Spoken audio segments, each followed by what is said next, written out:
Hola, hola, bienvenidos a otro episodio de The Casual Criminalist en español. Yo soy Fer y como siempre estoy aquí para leer un guión de una historia que yo no conozco acerca de un crimen de la vida real.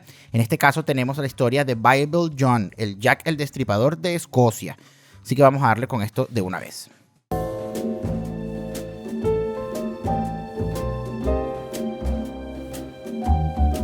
Primera escena. Una ciudad llena de niebla a lo largo de las orillas del río Clyde. Por un lado, casas tradicionales de piedra arenisca en calles tranquilas y llenas de vegetación. Y por el otro, rascacielos en ruinas, marcados por los efectos de la crisis económica. Bienvenidos a Escocia, al Glasgow de los años 60, para ser exactos. Una ciudad dividida entre la gloria de su pasado naval y la miseria de su situación actual. Esta antigua joya de la Bretaña imperial había perdido su brillo tras pasar por una especie de mala racha después de la Segunda Guerra Mundial. A mediados del siglo XX, las drogas, el alcoholismo y la delincuencia estaban a sus anchas, y las pandillas sectarias recorrían las calles de noche con cuchillos y pistolas escondidas en la cintura. Suena como Santiago hoy. Pero, además de ser uno de los lugares con más probabilidades de recibir un cabezazo en toda Europa, un movimiento cariñosamente bautizado como el Beso de Glasgow, era y sigue siendo uno de los mejores lugares para salir de fiesta.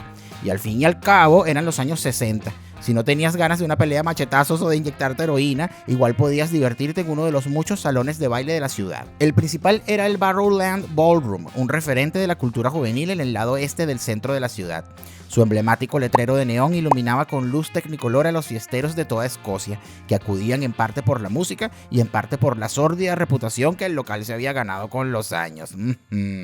¿Recuerdas aquella escena de la Guerra de las Galaxias en la cantina Alien de Mala Muerte? Pues imagínate eso, pero con acentos aún menos comprensibles. Y justo cuando los padres preocupados de Escocia pensaban que el Barras no podía caer más bajo, este centro de borracheras, bailes, peleas y sodomía se convirtió en el escenario principal de una de las historias más impactantes que se han desarrollado en las calles de esta problemática ciudad. Me refiero, por supuesto, a los asesinatos de Bible John. En el local. ¿Qué pasó ahí? Tremendo chisme, vamos a ver. Pero es una cosa que no se puede creer. 22 de febrero de 1968. Era jueves por la noche, una noche de primera para los que querían adelantarse al fin de semana saliendo por la ciudad. En el lado sur, una joven enfermera llamada Patricia Docker se preparaba para salir. La parte sur de Glasgow siempre ha tenido una reputación más o menos ruda, así que es bastante apropiado que el barrio donde vivía Patricia se llamara literalmente Battlefield o campo de batalla. Y eso que en realidad esa era una de las partes más lindas de la zona. Imagínate. Vivía en Langside Place con su madre y su padre, los Wilson, quienes la acosaron sin parar para saber a dónde iba esa noche y con quién. Les dijo que iba a ir al Majestic Ballroom, pero en realidad nunca llegó a cruzar sus puertas esa fatídica noche. No por nada malo, ten paciencia, ya llegaremos a eso. Fue solo porque en realidad terminó yendo a The Barrowlands para la noche de los mayores de 25 años. Esa era probablemente una mentira blanca bastante común entre las jóvenes de Glasgow. Era mucho menos probable que tu madre y tu padre te dejaran ir a divertirte en paz si sabían que te dirigías al lugar de solteros más notorio de la ciudad, o más bien, un lugar donde la gente iba a actuar como si estuvieran solteros, fuera o no realmente el caso. Y esa era la situación de Patricia, aunque estaba técnicamente separada de su marido y el divorcio parecía una conclusión inevitable. Recientemente había regresado a su casa de Glasgow después de que su matrimonio de 5 años se desmoronó. Su futuro exmarido, Alex, era cabo de la Fuerza Aérea y padre de su único hijo que compartía su nombre. En 1968, el pequeño Alex tenía 4 años y se quedó al cuidado de sus abuelos mientras su madre salía por la ciudad.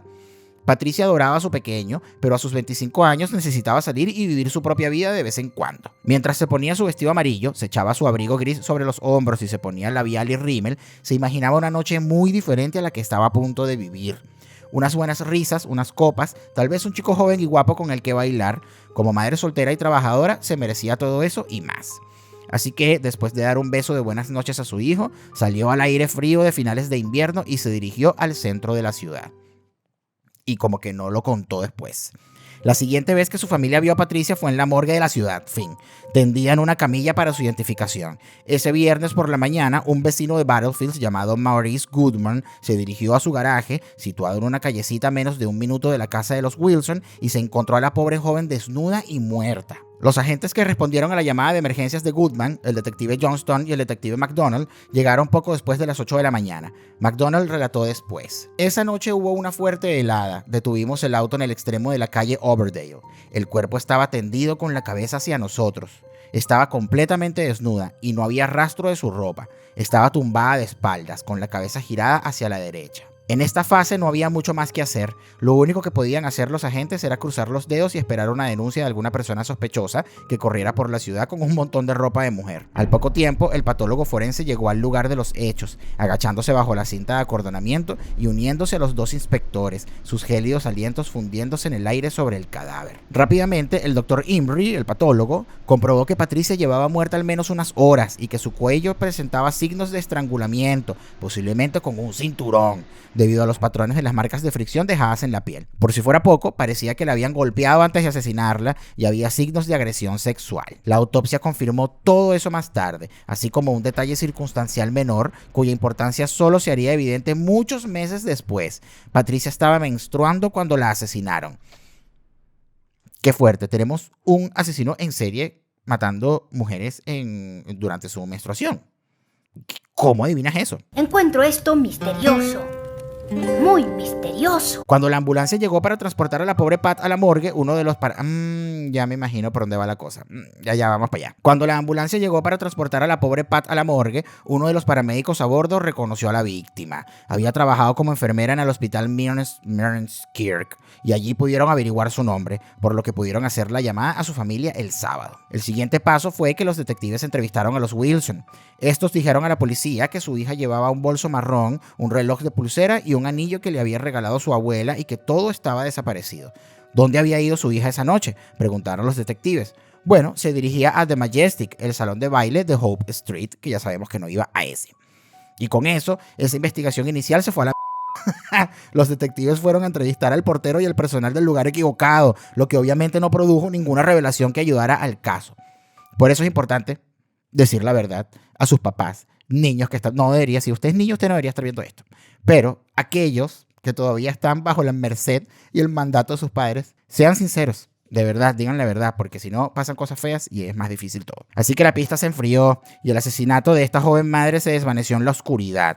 Una historia menor en las páginas de los periódicos llenos de una letanía de otras historias violentas. Ya hablamos brevemente de la delincuencia que azotaba Glasgow en aquella época, pero quizás sea un buen momento para analizarla más de cerca. Es cierto que los salones de baile tenían fama por las peleas entre jóvenes por las chicas guapas y por los manoseos bajo la falda sin consentimiento.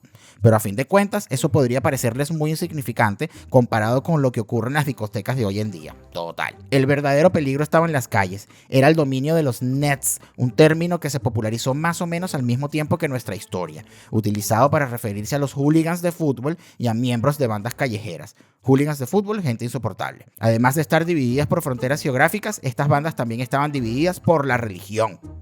Debido a la gran afluencia de inmigrantes irlandeses durante los siglos XIX y XX, Glasgow tenía una población católica mucho mayor que la mayoría de las ciudades del Reino Unido, que han sido históricamente protestantes. Si no estás familiarizado con la importancia de la división entre protestantes y católicos, todo lo que necesitas saber es que existe una sangrienta historia entre ambos que abarca siglos. En Glasgow, esto se manifiesta principalmente en el fútbol. Los llamados equipos Old Firm, compuestos por los Celtic, el equipo católico, y los Rangers, que son los protestantes. No tenía idea porque a mí no me gusta el fútbol, así que... whatever. Chica, ¿qué dices? Incluso hoy en día, los protestantes acérrimos marchan por las calles celebrando batallas de hace siglos, y los católicos más duros cantan himnos del IRA, que es el partido o este grupo terrorista separatista irlandés. Entonces, los católicos más duros cantan himnos del IRA en los partidos del Celtic.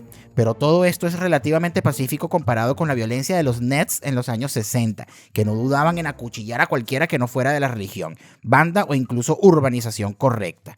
Qué cosa tan imbécil, de verdad. Y cada vez que yo veo a esta gente peleándose por territorio, o yo veo a gente peleándose por equipos de fútbol y como puñalándose y cayéndose a golpes y destruyendo cosas por equipos de fútbol.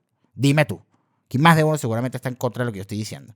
Pero no me interesa, porque de verdad no tiene ningún sentido eso. Están matándose por un equipo de fútbol, por favor. Ni siquiera por políticos ni nada, es que estar matándose, por nadie. Me molesté ya aquí. Estos jóvenes descontentos eran conocidos incluso por esconder algunas armas pesadas como martillos y hachas en el forro de sus chaquetas. Qué gente tan exagerada y tan insoportable. Solo en 1965 hubo más de 850 detenciones por portar armas blancas como esas.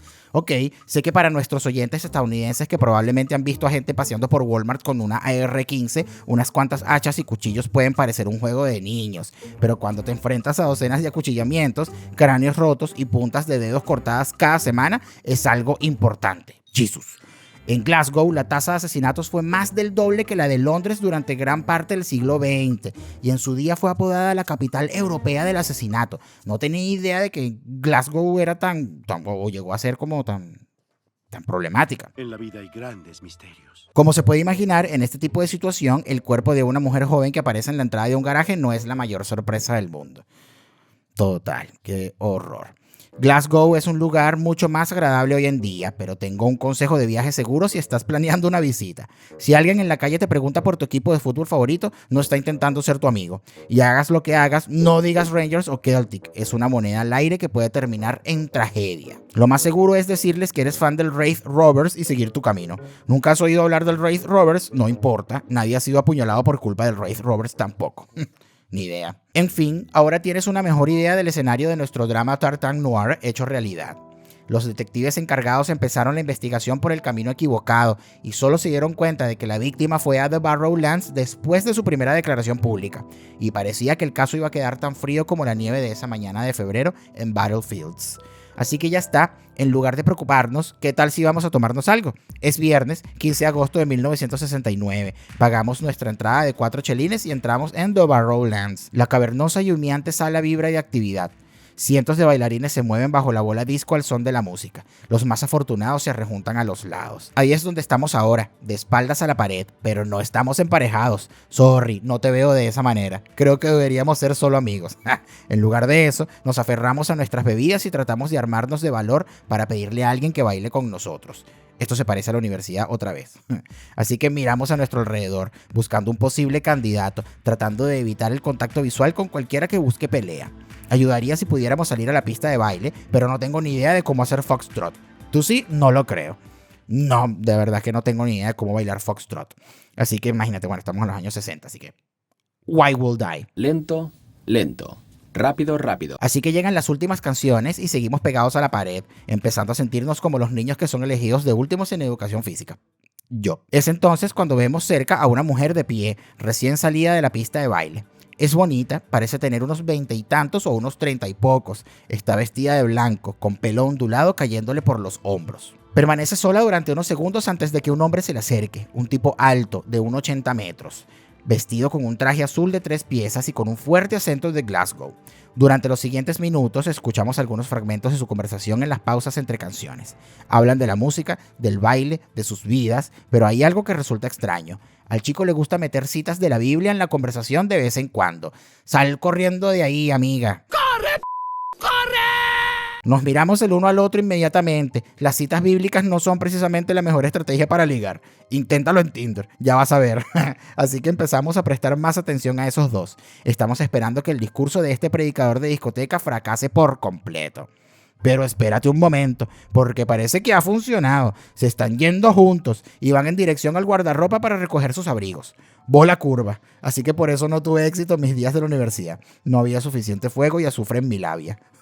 Debería haber estudiado más el Antiguo Testamento. Recuerden que estos guiones los escribe Callum, nuestro guionista, y me parece que Callum es escocés.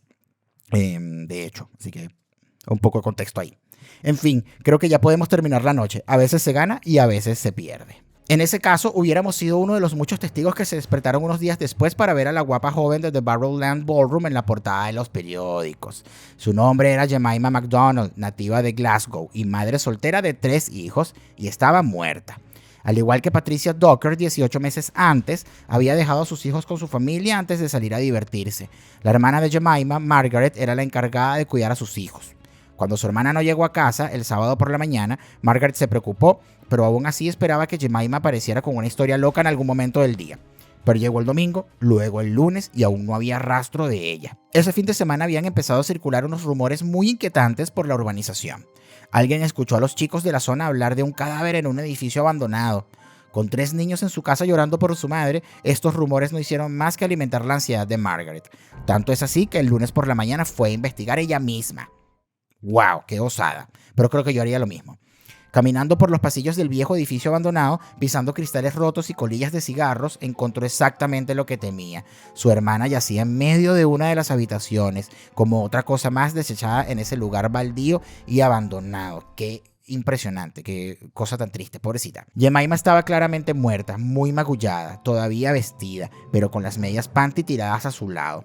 Los médicos descubrieron que una de ellas había sido usada para estrangularla hasta la muerte, tras un horrible suplicio de golpes y violaciones. Tenía solo 32 años. Todo esto nos lleva a preguntarnos por qué esos chicos no se lo contaron a un adulto. La policía tardó 30 horas en llegar al lugar de los hechos gracias a la actitud indiferente de esos jóvenes al ver un cadáver.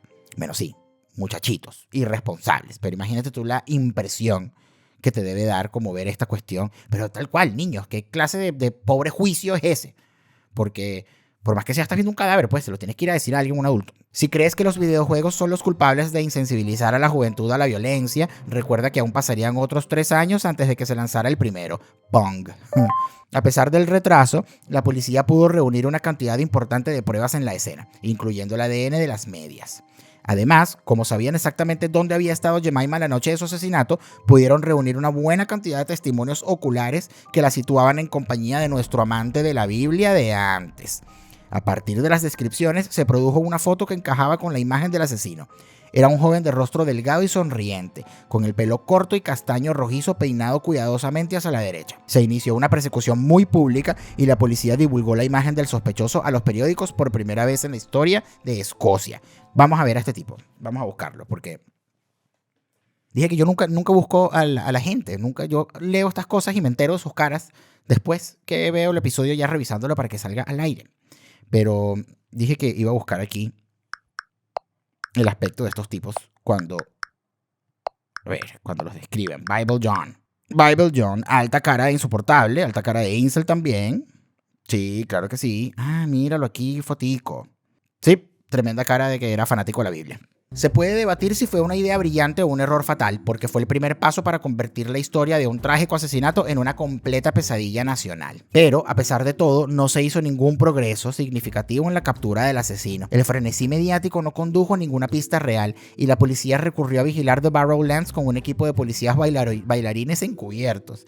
Claro, exacto. Los metieron en el local a vigilar, a ver si se parecía otra vez Bible John. Y antes de que preguntes, ya registré el nombre Policía Bailarín Encubierto para mi próximo guión, así que ni se te ocurra.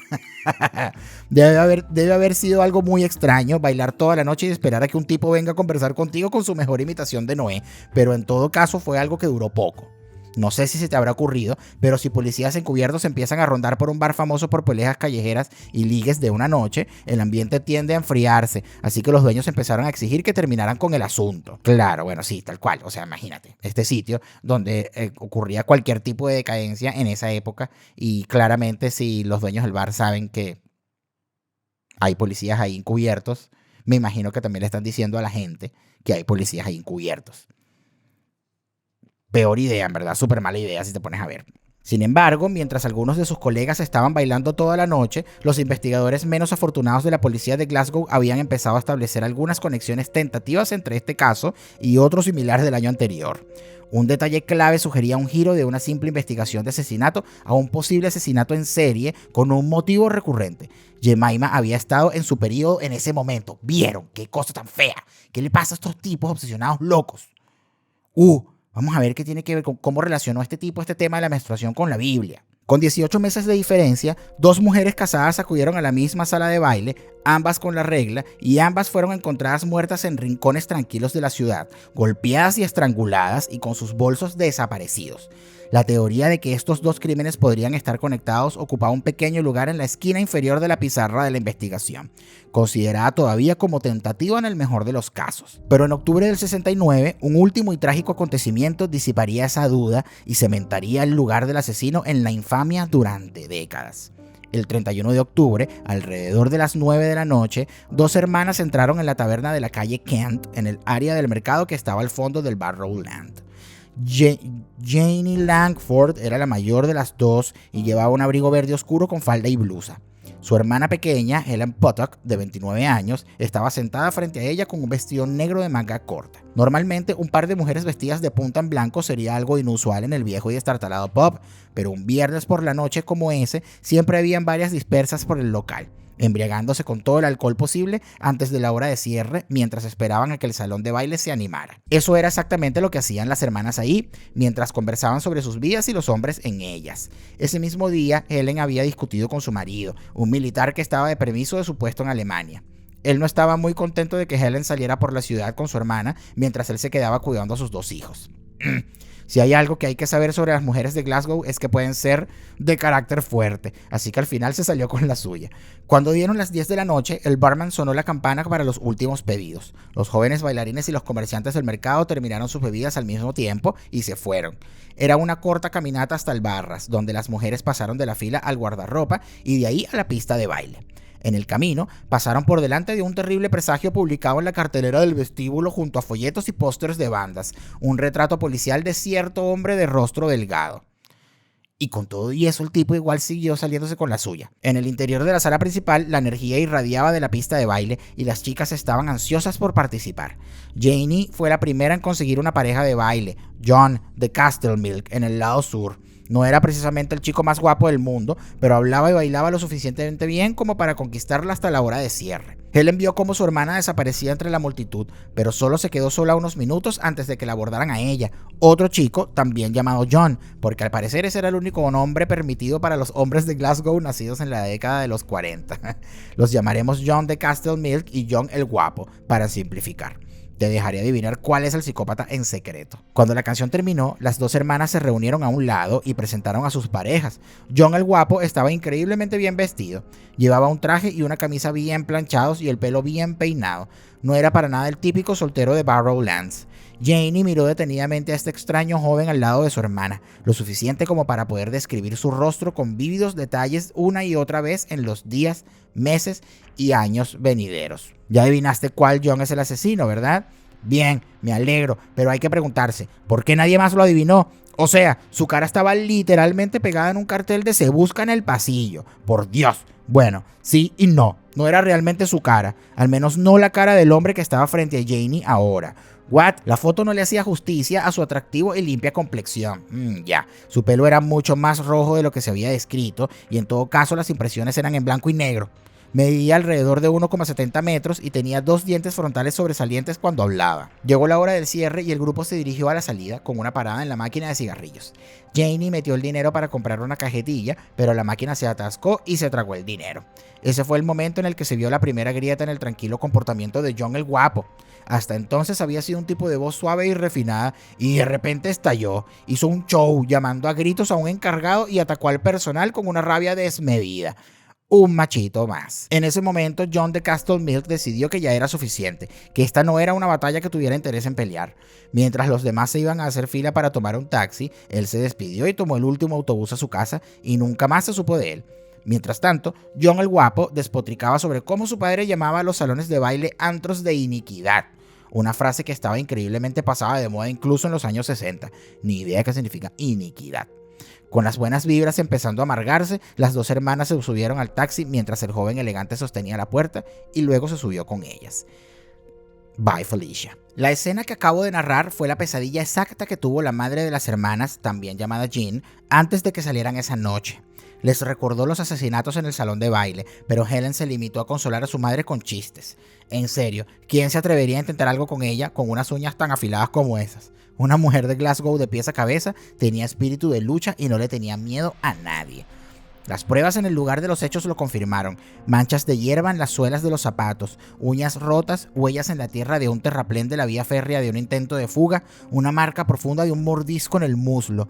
Helen había luchado hasta el final, pero finalmente no pudo salvarse.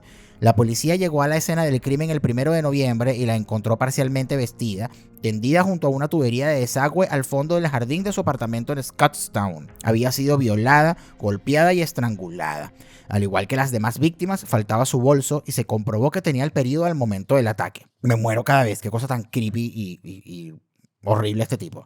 Los detectives informaron a la familia y ese mismo día hablaron con Janie, que estaba consternada. A pesar de su gran dolor, fue capaz de contar todo lo ocurrido la noche anterior hasta el más mínimo detalle. Esto les dio un punto de apoyo muy valioso en la investigación. Sabían cómo era el asesino, cómo hablaba, incluso conocían el color y el dibujo de su corbata. Janie les contó a los investigadores todo lo que había sucedido durante el tenso viaje en taxi hasta su casa. Después de que Johnny se calmó con lo de la máquina de cigarros, aún no parecía estar del todo bien. Las dos mujeres trataron de entablar una conversación con él, pero se mostró cortante y escueto. Insistió en ir primero a casa de Janie para dejarla. En los 20 minutos que tardaron en llegar, Janie y Helen intentaron de todo para animar el ambiente. Lo único que consiguieron de su nuevo acompañante fueron unos breves comentarios sobre cómo su primo había hecho recientemente un hoyo en uno en el golf. Interesantísimo tu cuento, men. Como no era ni de los Celtics ni de los Rangers, sino agnóstico, una palabra que resultaba extraña e intimidante en esa época. Cómo era abstemio y rezaba en lugar de beber en Año Nuevo. Cómo detestaba que las mujeres casadas fueran a los salones de baile. Y todo eso con una pizca de juicio del Antiguo Testamento para darle un toque. Amigas, o sea, hace rato me hubiese bajado yo de ese carro. Pero quizás lo más raro de todo fue cuando Janie le pidió un cigarro. John metió la mano en su chaqueta y sacó a regañadientes un paquete de Embassy a medio terminar que antes se había resistido a compartir con ellas. Aparte, agarrado con los cigarros. A estas alturas, ella estaba harta del santurrón acaparador de cigarros y se alegró de bajarse del taxi en cuanto se acercaron a su casa. Obviamente, todos esos jugosos detalles son los sueños hechos realidad de cualquier policía. La declaración de Janie realmente enfatizaba el ángulo religioso, que hasta ahora había sido una nota de aparente poca importancia. Lo más importante es que ahora estaban convencidos de que se trataba de un asesino en serie de verdad. Bajo la dirección de Joe Beatty, uno de los mejores detectives de Glasgow en ese entonces, Janie se unió activamente a la búsqueda del hombre que mató a su hermana. La policía elaboró una nueva foto del asesino, esta vez compuesta por el testimonio detallado de la mujer y no por un mosaico ensamblado a partir de docenas de relatos mal recordados. Pero hay otro tipo de personas que también se nutren de este tipo de detalles vívidos y violentos, los periodistas. La prensa se volvió loca con la historia del asesino cautivador y su rostro recién retocado apareció en la portada de todos los periódicos de Escocia. Uno de los principales tabloides publicó el titular "El Don Juan del salón de baile que solo piensa en asesinato", que es mucho más llamativo de lo que debería ser. Una buena frase para el guión de Bible John, el musical, si es que alguien es tan sinvergüenza como para escribirlo. Sí existe ese tipo de gente. Cuando empezaron a surgir todos los detalles, toda la ciudad de Glasgow dejó escapar un grito de terror colectivo. Los padres exigieron a sus hijas que se quedaran en casa después de la puesta del sol. Miles de ciudadanos preocupados llamaron a las comisarías diciendo que sus vecinos o compañeros de trabajo se parecían a la descripción.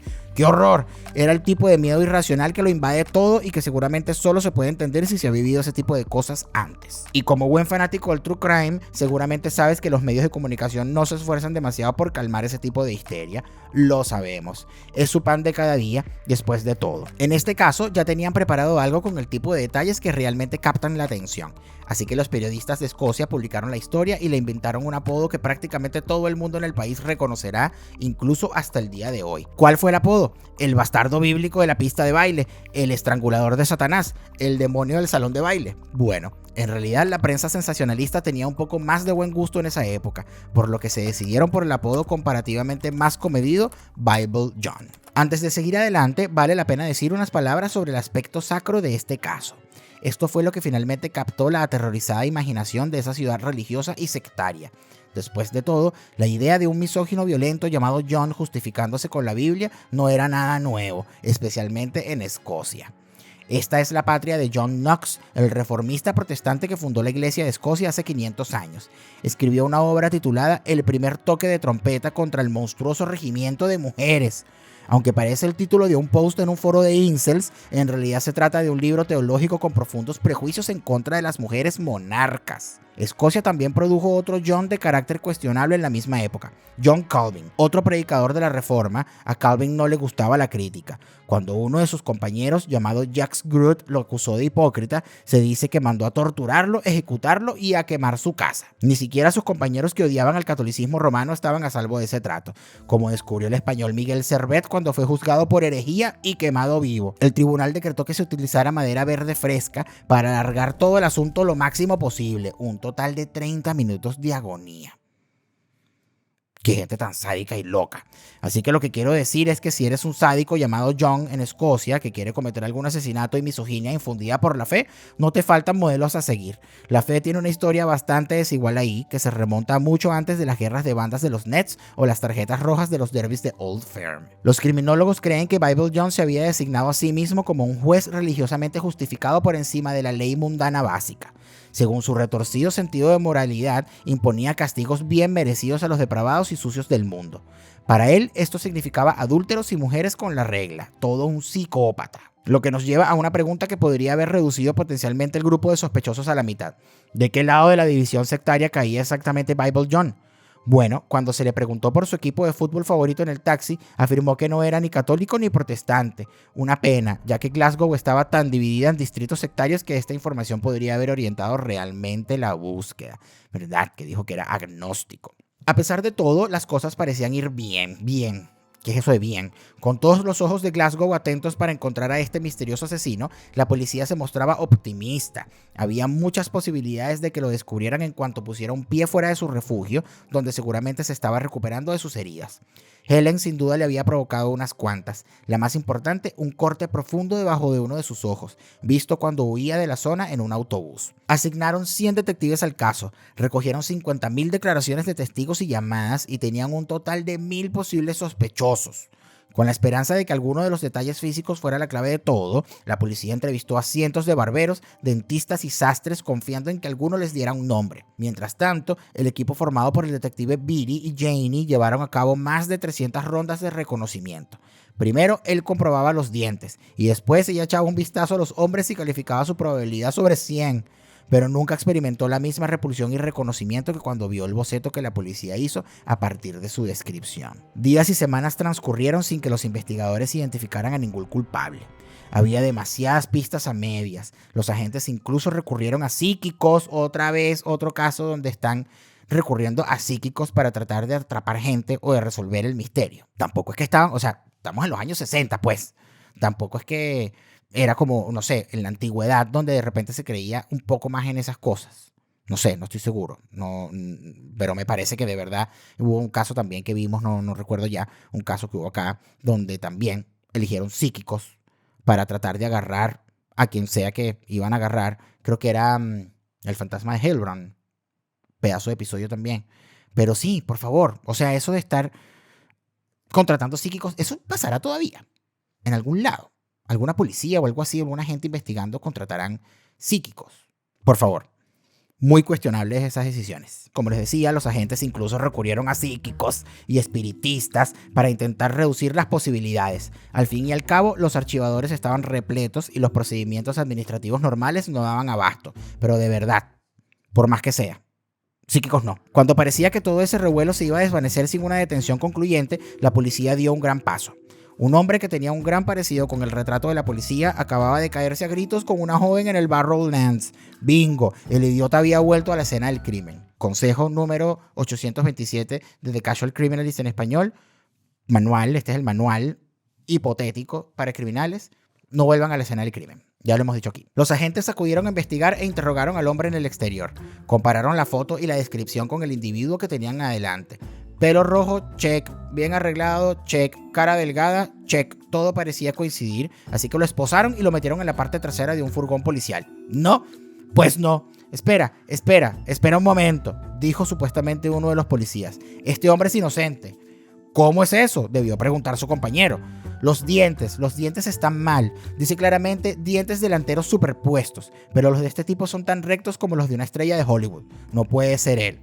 Oh sí, tienes toda la razón, los dientes no coinciden, así que literalmente es imposible que sea el culpable, a pesar de que por lo demás se parece totalmente al retrato y estaba gritándole como un loco a una mujer. Siento molestarlo, señor, puede irse.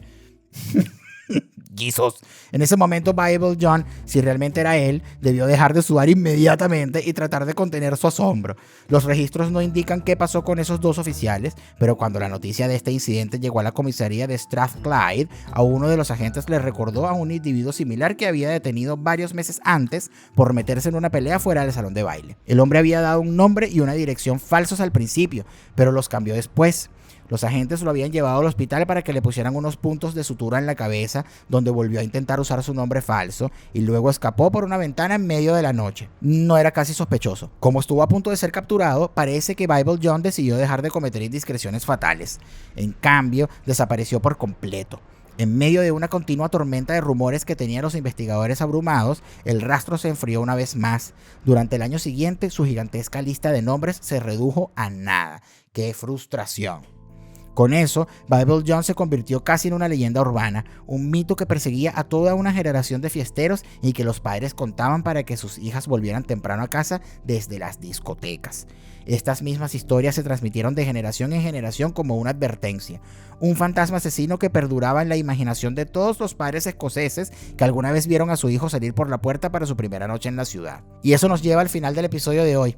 No, mentira, no los dejaría sin un cierre. La historia no solo ha perseguido a la imaginación popular, sino también a todo el aparato de justicia penal de Escocia, que ha vuelto a mirar el caso una y otra vez durante las décadas siguientes. ¿Qué pasa? ¿No lo han agarrado? ¿No lo agarraron nunca? La esperanza de una resolución ordenada se fue diluyendo hasta parecer un sueño imposible. Pasarían otros 14 años hasta que apareciera alguna pista sustancial, lo que ocurrió en forma de llamada telefónica en 1983. El hombre en la línea afirmó que había crecido con Bible John en una zona de Glasgow llamada Cran Hill. Los dos habían pasado muchas noches en el Barras en los años 60 y estaba convencido de que su mejor amigo era el infame estrangulador. ¿Qué hacen ustedes si su mejor amigo o un amigo muy cercano es un asesino en serie y un psicópata? Yo lo denuncio. Sépanlo, los que están viendo este episodio. Si yo me llego a enterar de una cosa horrible, ustedes los voy a ir a denunciar. Yo no les voy a estar guardando nada de eso. Qué cosa tan horrible. La policía siguió la pista del individuo hasta los Países Bajos, pero desafortunadamente no encontró nada que lo relacionara de forma concluyente con los asesinatos. Eso significa que o bien se trató de un malentendido incómodo o de una broma bastante intensa. La próxima vez que necesites reírte, llama a la policía y diles que tu compañero es el asesino del Zodíaco. No, en verdad, por favor, no hagas eso. Es extremadamente ilegal. Y el Zodiac Killer, ese episodio seguramente lo vamos a tener también por acá pronto. Nunca lo agarraron tampoco, me parece. La segunda vez que la investigación cobró fuerza fue otros 13 años después, en 1996. Siempre había existido la sospecha de que Bible John podría haber sido un militar, que mataba a intervalos cada vez que volvía a casa, a Glasgow, de permiso. Esa es una de las razones por las que el exsoldado de la Guardia Escocesa, John McInnes, era de interés para la policía. Después de todo, años atrás había admitido haber estado en el Barrowlands la noche del tercer asesinato. ¡Chan! Pero les iba a costar sacarle una confesión en el 96. Llevaba 16 años muerto tras suicidarse en 1980. En lugar de palabras, la policía tomó muestras de ADN de sus restos utilizando técnicas que no estaban disponibles en los años 60. En una gélida mañana de febrero, excavaron en la tierra helada con taladros neumáticos. Primero sacaron el cuerpo de la madre de McInnes, que estaba enterrada encima de él, y luego exhumaron al hombre. La pequeña muestra de ADN de las medias panty, recogida en los años 60 y congelada para la posteridad, se comparó con la nueva muestra del cuerpo del hombre. La policía estaba muy segura de que por fin habían atrapado a su asesino, pero las pruebas se habían deteriorado y los resultados no eran concluyentes. McInnes fue finalmente absuelto debido a la falta de evidencia. Ya estaba muertico también, así que ¿para qué? Ya sé que los he engañado con algunos callejones sin salida, pero el siguiente es legítimo, lo prometo. Espérense. En 2006, Glasgow se vio sacudida por otro terrible crimen, uno que parece sacado de un libro de Dan Brown. Dan Brown, el del Código Da Vinci y esas cosas cringe. La estudiante Angelica Cluck, de 23 años, se alojaba en una residencia anexa a la iglesia de San Patricio en Anderston.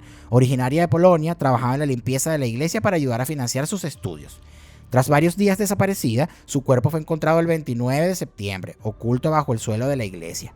La habían golpeado fuertemente, apuñalado y violado. La última persona que la vio con vida fue el encargado de la iglesia, un hombre de unos 60 años llamado Pat McLaughlin, que estaba desaparecido también. Su rostro circuló por la televisión nacional y fue entonces cuando los investigadores descubrieron que ese no era su verdadero nombre. En realidad era Peter Tobin, un delincuente sexual registrado en Glasgow que había pasado anteriormente más de una década en prisión por la violenta violación de 2 hermanas. Cambiando de casa, había conseguido desaparecer del radar de la policía a finales de 2005. La policía lo encontró en un hospital de Londres, donde ingresó con otro nombre falso. Es posible que no conozcas o recuerdes su historia, pero el nombre de Peter Tobin sin duda le provocará un escalofrío a cualquier escocés al que le menciones su nombre. ¡Wow! Se trata de otro de los nombres más reconocibles de la lista de asesinos en serie del Reino Unido, tan morbosamente icónico como Ted Bundy por esos lares. Y sí, he dicho asesino en serie porque este no fue el primer cuerpo que Tobin había enterrado, lejos de eso. Cuando la policía registró su antigua casa en Margate, encontraron los cuerpos desaparecidos de una joven de 15 y otra de 18 años enterrados en su jardín. Fue condenado por todos estos asesinatos y actualmente cumple la máxima condena posible, según la legislación británica, en la prisión de Stockton, en Edimburgo. Sus compañeros de prisión han afirmado que Tobin se jactaba de haber matado a un total de 48 víctimas a lo largo de su espeluznante carrera. Esta historia es bastante horrible y deprimente, pero los traje hasta aquí para cerrarla, no para provocar una nueva pesadilla. Así que vamos a cerrar el capítulo. ¿Podría este asesino, que nació en Glasgow y frecuentó los salones de baile de la ciudad en los 60, ser el hombre que estamos buscando? Basta con ver las fotos una al lado de la otra para alimentar la curiosidad. La imagen más antigua disponible de Tobin, tomada a sus 20 años, tiene un sorprendente parecido con el retrato de Bible John, aunque no es completamente igual, pero estos rara vez lo son. Siempre me ha parecido el tema de los retratos hablados, me ha parecido algo complicadísimo. Si a mí, no sé, si yo soy testigo de un crimen o me hacen algo y yo tengo que ir a estar dando un retrato hablado, yo no voy a poder, yo no sé cómo describirlo. La gente casi tenía la nariz grande. Ajá, pero ¿grande cómo? Es como, no sé, tenía la nariz ancha. Ya, pero ¿qué tan ancha? O, bueno, de repente, no sé, pues es más fácil describir los ojos, pero realmente yo me siento en cero capacidad de describir a alguien como para que hagan un retrato hablado, para que lo pongan por ahí, para que lo agarren. Si es por mí, no lo van a agarrar, o van a agarrar a otro, van a agarrar a otro con otra cara. Entonces, además hubo otro inquietante eco de los asesinatos de Bible John en los crímenes de Tobin. Su víctima de 18 años, Dina McNichol, iba de regreso de un festival de música con un amigo y obviamente sin saberlo hizo autostop con el asesino. Primero dejaron a su amigo y a McNichol claramente no la volvieron a ver. Durante el juicio, el joven informó que Tobin les había dicho que era abstemio y que tenía un primo que una vez hizo un hoyo en uno en golf. Qué raros son los asesinos en serie, de verdad. Qué gente más rara, porque ya son unos malditos y todo lo que sabemos, pero qué gente tan rara, este método, repetir las cosas, y el hecho de que estas cosas los hacen predecibles y que terminan siendo las pruebas o esos aspectos, esos detalles que son los que terminan haciendo que los agarren. Pero de verdad que gente tan rara. Imagínate tú estar ahí contándole a tus víctimas siempre el mismo cuento. Bueno, eso también tiene sentido igual. Pero, o sea, como que contarle a tus víctimas lo mismo y psicológicamente debe tener alguna explicación rarísima de esta gente. Pero igual si las vas a matar, entonces no importa mucho. Pero igual este tipo estaba dejando testigos por ahí porque en el caso este de la chica McNichol y el amigo, y en el caso de las hermanas anterior, ¿cómo? ¿Qué estás haciendo, men? Te van a agarrar. Y aparte porque eres tan creepy, tan raro, con esos cuentos absurdos. ¿Qué tiene de importante el hoyo en uno del golf de tu amigo, de tu primo? Imbécil. Solo eso fue suficiente para llamar la atención del criminólogo profesor David Wilson, uno de los principales expertos del Reino Unido en asesinos en serie y sus motivaciones. Casi exactamente 50 años después del primer asesinato de Bible John, informó sobre su propia investigación independiente. Como parte de un esfuerzo de 3 años, Wilson viajó a Glasgow y siguió los pasos del asesino, completando todos los detalles espeluznantes con los que estaba íntimamente familiarizado. Observó el cuidado con que el asesino había manejado las escenas del crimen para reducir al mínimo las evidencias, y estuvo de acuerdo con la policía en que habría necesitado un gran conocimiento local para llevarlo todo a cabo y sin testigos.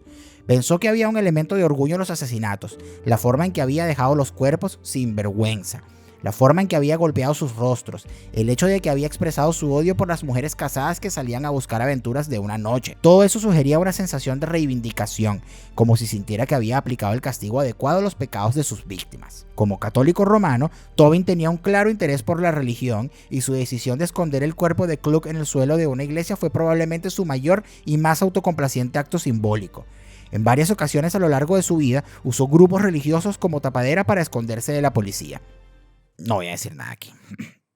Se sabe. Sus actitudes con respecto a sus romances normales eran también muy retorcidas y abusivas, y sus 3 exesposas afirman que al principio era un hombre encantador y educado, pero después del matrimonio se convirtió en un sádico y violador que las aterrorizaba en sus propias casas. En particular, su ira era mayor cuando tenían la menstruación.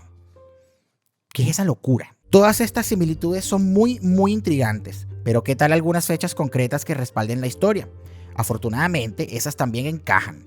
Tobin vivía en Shettleston, al este de Glasgow, en 1968, y salía de la ciudad para trabajar regularmente. Sus crímenes posteriores mostraron un hábito por huir de la zona para evitar el revuelo y una afición por vivir usando nombres falsos para evitar ser descubierto. En 1969 se mudó a Inglaterra y se casó con su primera esposa. ¿Dónde la conoció? En el famoso Barrowlands, por supuesto, en la discoteca, en el ballroom. Y con eso la fiscalía descansa. O, mejor dicho, el profesor Wilson, el criminólogo que era criminólogo, creo que sí. Sí, el criminólogo que presentó su investigación posterior. No me puedo llevar mucho el crédito. Cuando le preguntó a un detective cercano a la investigación de Tobin por qué la policía no estaba dispuesta a hacer públicas todas estas pruebas incriminatorias, la respuesta fue básicamente que no querían reabrir esa vieja caja de Pandora. El fantasma de Bible John está relativamente tranquilo en estos tiempos, viviendo sobre todo en la memoria de la generación mayor, así que nadie quiere ser el que lo devuelva a la vida por completo. ¿Es negligencia? ¿Es error honesto? ¿O tal vez simplemente no hay suficientes pruebas físicas concretas y rápidas para que el largo proceso valga la pena cuando los fondos de la policía ya son miserables tal como están? El propio Tobin no va a aportar ninguna respuesta tampoco, eso es seguro. Ha ignorado todas las peticiones de entrevista del profesor Wilson, lo que por desgracia significa que nuestra historia no tiene el enfrentamiento culminante que seguramente tendría a Hollywood vuelto loco. Pero seguramente están conmigo en esto, ¿no? O sea, yo estoy prácticamente convencido de que fue Tobin, aunque hay otra posibilidad, supongo. Pero bueno, sí, hasta ahora yo pienso que es Tobin, pero definitivamente también pueden haber muchas coincidencias. Eso pasa igual.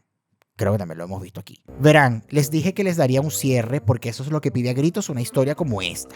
Si no podemos tener justicia, si no podemos tener seguridad, exigimos al menos eso. Una explicación ordenada transforma un miedo sin forma en algo comprensible. Así, el inmenso terror de que le pase algo malo a tus seres queridos se vuelve más manejable. Una historia cerrada con principio, desarrollo y final, que se puede archivar y alejar de la realidad cotidiana. Sin embargo, no siempre hay respuestas claras que dar. En este caso, porque la idea de que todos los asesinatos de Bible John fueron cometidos por la misma persona no es aceptada por todos. Algunos investigadores y académicos afirman que la policía se apresuró a dar por sentado que era así y que el primer asesinato podría no tener ninguna relación con los otros, o que los dos últimos podrían haber sido asesinatos de imitación inspirados en él. Cuando los medios de comunicación se apoderan de una historia como esta, es realmente difícil distinguir la realidad de la ficción. Tal vez la obsesión del público por Bible John distorsionó la propia investigación y obligó a la policía a dar algunas respuestas fáciles que no estaban del todo respaldadas por los hechos. En cualquier caso, este todavía no es un caso cerrado. Está demasiado arraigado en la psiquis de Escocia como para cerrarlo de verdad. Así que supongo que lo mejor que podemos sacar de esto es una advertencia para ser cautelosos y estar atentos a los Bible Johns que caminan entre nosotros, que todavía hay muchos. Ya sé que nos gusta ver los lados oscuros de la vida aquí, pero en serio, cuídense mucho, y si ven a un extraño en una noche de fiesta que podría estar en problemas, podrían perdonarse si lo vieran en las noticias al día siguiente. Tengan eso presente y puede que sean los héroes de un futuro episodio, o eso espero. Apéndices sangrientos. Apéndice 1. Si te rechinan los dientes de frustración ante la resistencia de Peter Tobin a ofrecer información sobre sus posibles víctimas pasadas, no eres el único. En 2015, un compañero de prisión, Sean Moynihan, acuchilló a Tobin con una navaja improvisada, frustrado por su negativa a revelar dónde estaban enterrados los cuerpos, si es que existían. El ataque le dejó una herida de 20 centímetros en la cara y el cuello. Espero que se unan a mí para decir, jaja, qué pena. Apéndice 2. El inspector jefe Beatty cree que la conexión militar fue un ángulo clave que se dejó sin explorar debido a las limitaciones de personal, aunque sí se aseguró de hacer circular el boceto de la policía por todas las bases militares del Reino Unido, tanto en el país como en el extranjero. Sin embargo, Tobin cumplió una breve temporada en la Legión extranjera francesa antes de desertar. Apéndice 3. Y por último, si alguna vez has sentido que la gente en la calle te mira fijamente, considérate afortunado de no ser este tipo. Un hombre anónimo de Glasgow tenía un parecido tan grande con el retrato de Bible John que llamaban a la policía donde quiera que fuera, a pesar de que ya había demostrado su coartada varias veces. La policía terminó haciéndole un pase especial de, por última vez, no soy el asesino, para ahorrarse el trabajo de ficharlo una y otra vez. Bueno, así termina este caso, al parecer inconcluso, aunque a mí me parece bastante concluyente el cuento de este tipo Tobin. Yo creo que sí era. ¿Qué opinan ustedes? Comenten aquí. Yo de verdad estoy convencido. Y bueno, una lástima que además se haya dejado el caso así, y una lástima para las familias de las víctimas especialmente, pero también entiendo que se contaminó mucho o tuvo muchos problemas. Así que nada, con eso terminamos este episodio. Gracias por ver The Casual Criminalist en español. No olvides que te puedes suscribir en este canal en YouTube, activar la campanita que te avisa que tenemos episodio nuevo. Generalmente es todos los jueves que tenemos episodio nuevo. Y además nos puedes seguir en Instagram, @casualcriminalist_es, y también en TikTok, y también estamos en podcast y en todos lados. Y recuerden comentar y compartir y darle like y dejar un rating y compartirlo con sus amigos y con sus familias y con sus abuelas y con toda la gente que le guste el true crime y las cosas horribles. Me despido. Muchas gracias a todos. Nos vemos en un próximo episodio. Chao.